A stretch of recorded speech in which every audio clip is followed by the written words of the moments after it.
These are the only possible answers for simplifying i's. Only possible answers. Whenever you have an I raised to a power, you can simplify it to one of these. All right, now I will show you. I can split this up. I like I to the fourth. I to the fourth is my favorites. You know why I to the fourth is my favorites? Because I to the fourth can be split up to I to the second times I to the second. And I know what I to the second is. I to the second is the same as saying negative, the square root of -1 squared. What is the square root of -1 squared? -1. So if I have I to the second and I to the second, I'm going -1 times -1, which equals uno. Okay, so I like I to the fourth because I to the fourth equals 1. This guy right here is I to the fourth. All right, so what is this? Let's split it up. Let's make it pretty. How many I to the fourths come out of I to the 27th? 4 times 6? Oh man, I have to write 6 of these? Oh, this sucks. Is there? I wish there was a faster way to do this. How can I, instead of writing I to the fourth 6 times, I don't like those dots. Is there another way I could write this so I don't have to write I to the fourth 6 times for the future?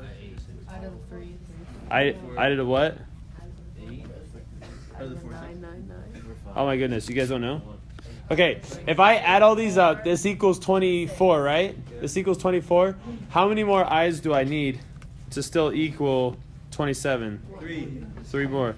Okay, now instead of writing all those i's, which is obnoxious, I could have wrote I to the fourth raised to the 6th power.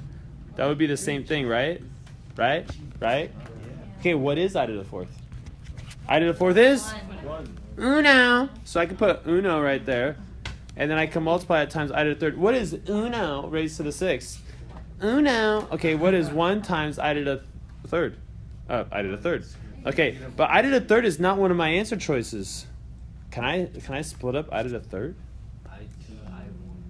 Yeah, we can split this up again. Now, if you memorize what I to the third is, you're better.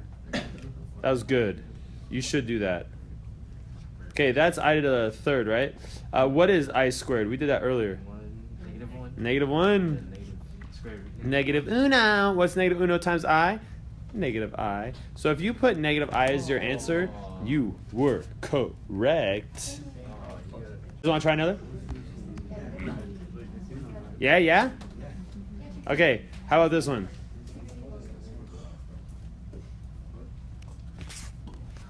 I'm going to split this up into 2 exponents. One of them is divisible by 4. Just going to do it slightly different. Okay, if I multiplied those 2, I would get 42, right? For the exponent. Okay, and if this is divisible by 4, like the 40. If the 40 is divisible by 4, what is it going to equal? Uno.